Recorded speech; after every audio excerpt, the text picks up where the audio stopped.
For decades, the gleaming towers of Kuwait City stood as a beacon of immense wealth, promising a golden ticket to millions of hopeful migrant workers from South Asia, Southeast Asia, and parts of the Middle East. It was the ultimate dream: earn the highly valued Kuwaiti dinar, send life-changing remittances back home, and secure your family's future forever. But in the year 2026, that glittering facade is fracturing. Beneath the neon lights and behind the closed doors of modern ministries, a dramatic structural shift is taking place. Kuwait is fundamentally changing the rules of the game. If you are planning to move here, or if you are already living here as an expatriate, the ground reality of 26 is nothing like what the travel agencies or recruitment agents promised you. The government has launched an aggressive, uncompromising campaign to rebalance its demographics and crack down on illegal labor, leading to unprecedented sweeps, mass deportations, and a tight legal net that is catching thousands of unsuspecting workers completely off guard. Amidst this intense structural tightening, the Gulf Cooperation Council has introduced a massive shift: the new Schengen-style Unified Grand Tours Visa, officially rolling out its pilot phases. This unified travel system allows tourists and residents to move across 6 Gulf nations, including Kuwait, Saudi Arabia, and the United Arab Emirates, on a single entry permit. On paper, it sounds like an incredible opportunity for regional connection and tourism. But for desperate job seekers, it has created a dangerous illusion. Hundreds of people are mistakenly buying into the belief that they can use this unified tourist permit to slip into Kuwait, find a job under the table, and magically convert their visitor status into a valid residency permit. The absolute truth is that Kuwait's Ministry of Interior has shut that door completely. The Unified Visa is strictly for leisure and short-term visits. Trying to use it as a backdoor to employment in 26 will not lead you to a high-paying corporate office. It will land you directly in a detention center, followed by a swift exit from the country. The job market in Kuwait is no longer a wide, open frontier. It is a highly guarded, selective ecosystem. High-demand sectors do exist, particularly in massive state-backed infrastructure projects, healthcare networks requiring specialized nurses and doctors, and the ever-growing logistics, driving, and home delivery industries. The technology sector and premium hospitality brands are also actively hunting for true talent. However, the legal path to secure these roles is rigid. The official process dictates that an authorized company must first secure a specific labor quota from the Public Authority for Manpower. They must issue a formal, numbered employment visa tied directly to their corporate registry.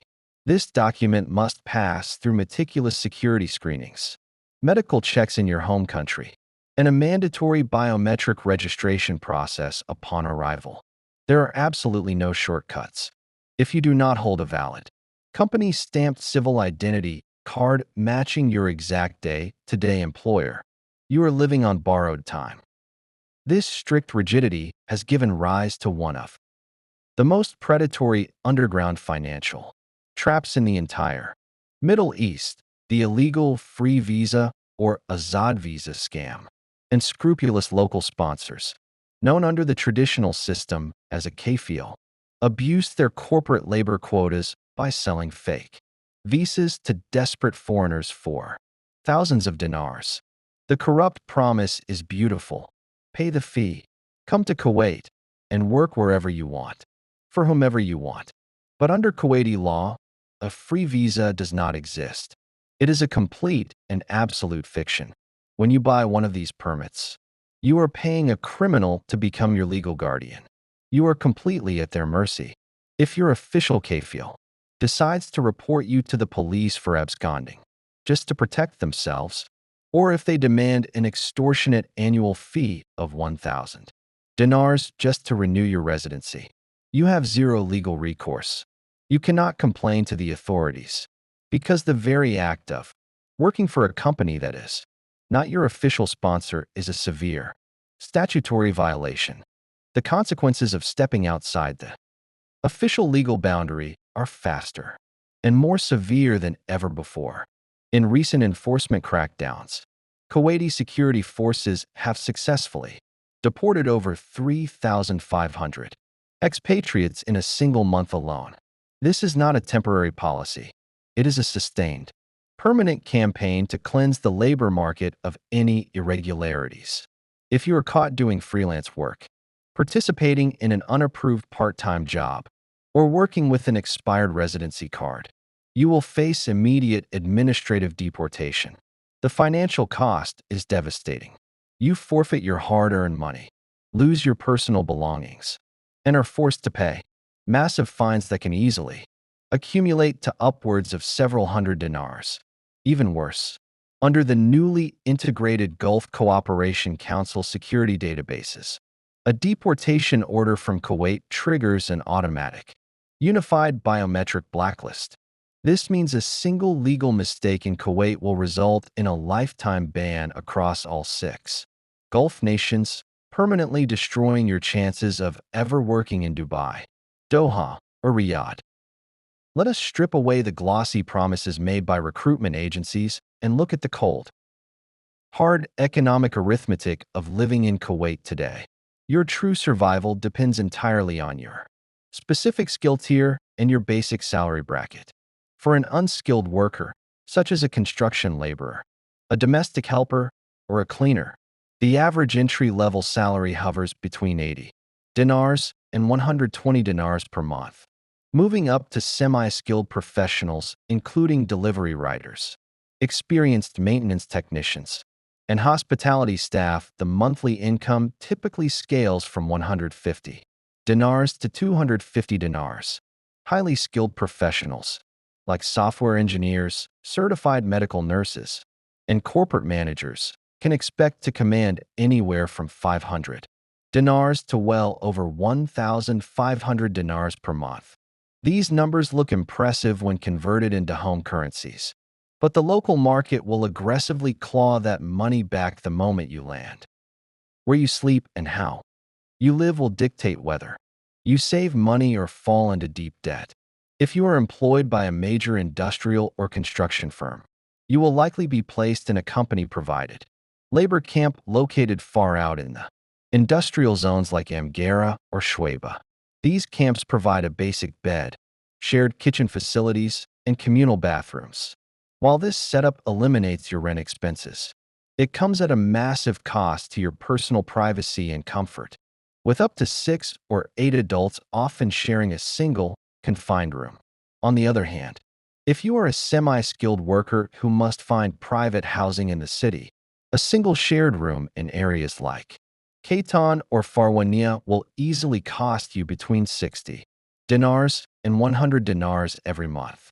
If you want a small, private one-bedroom apartment to yourself, be prepared to pay a minimum of 150 dinars to 200 dinars, which can instantly wipe out more than half of your total monthly income before you even buy food. Let us do the precise mathematical breakdown for a typical semi-skilled worker earning a gross salary of exactly 200 dinars per month. This is the reality of the monthly budget. Gross monthly salary, positive 200 dinars. Shared room rent, minus 70 dinars. Basic food and cooking rations, minus 35 dinars. Public bus transport or taxi fares, minus 15 dinars.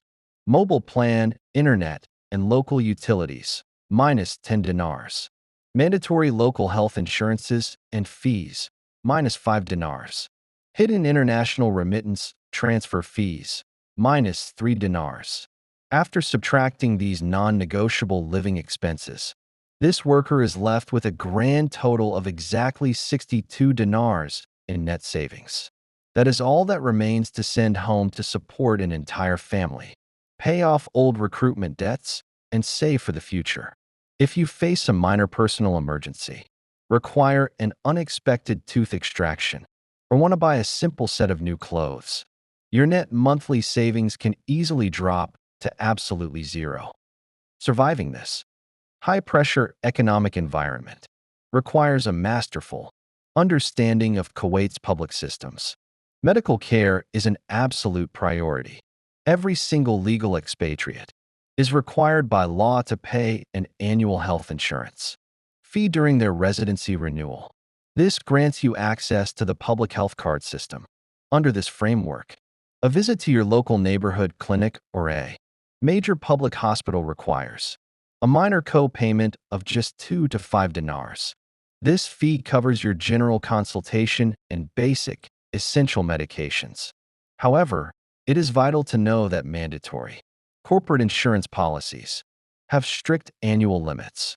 They do not cover complex, long-term specialized treatments or advanced surgeries.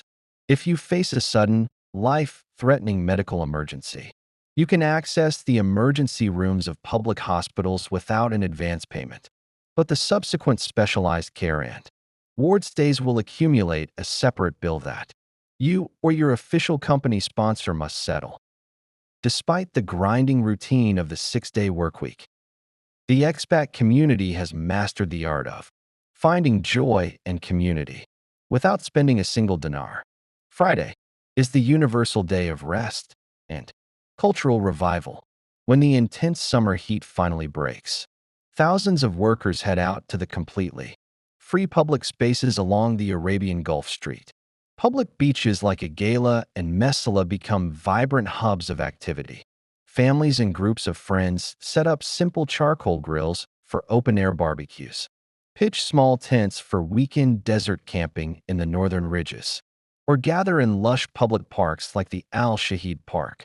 Here, away from the watchful eyes of strict corporate supervisors, they share home-cooked meals from their homelands, play music, and recreate the warmth of the communities they left behind.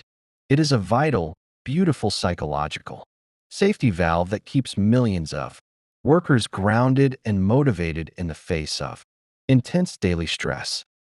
The ultimate light at the end of the tunnel for every long-term expat is the legally mandated end-of-service benefit, commonly known as the gratuity.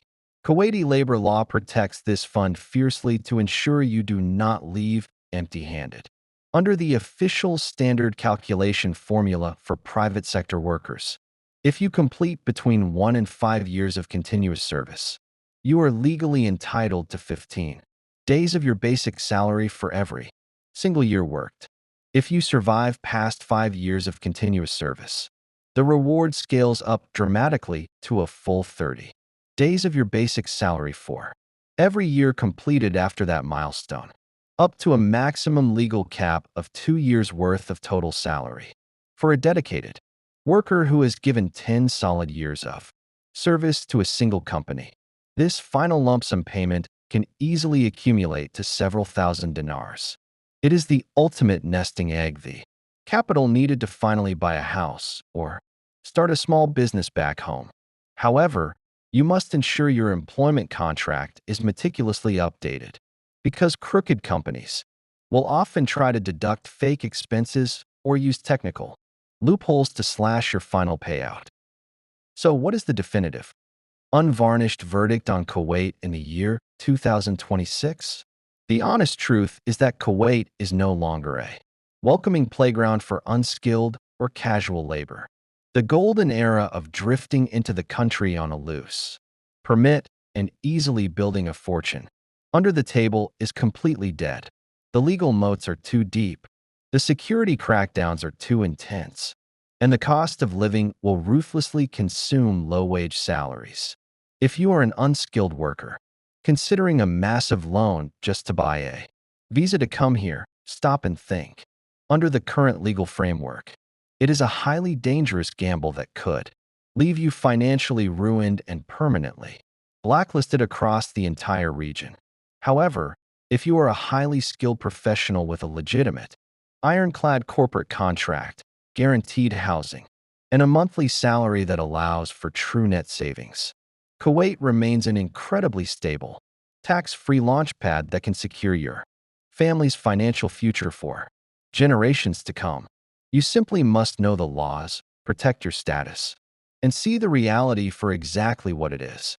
The world is changing fast, and the global borders are tightening every single day. Do not let predatory agents control your destiny. Keep yourself armed with the absolute, unvarnished truth. If you found this investigative breakdown deeply valuable, make sure to hit that like button right now. Share this video with anyone who is planning to relocate to the Gulf. And subscribe to Hidden Globe immediately to unlock more deep, exhaustive exposes on the hidden realities of our modern world. Thank you for watching, and stay sharp out there. For a deeper look into the day-to-day realities and visual perspectives of expatriates navigating these exact conditions, you can watch this comprehensive expat life documented breakdown. This video provides first-hand visual insight into the recent policy shifts and enforcement campaigns taking place across the country.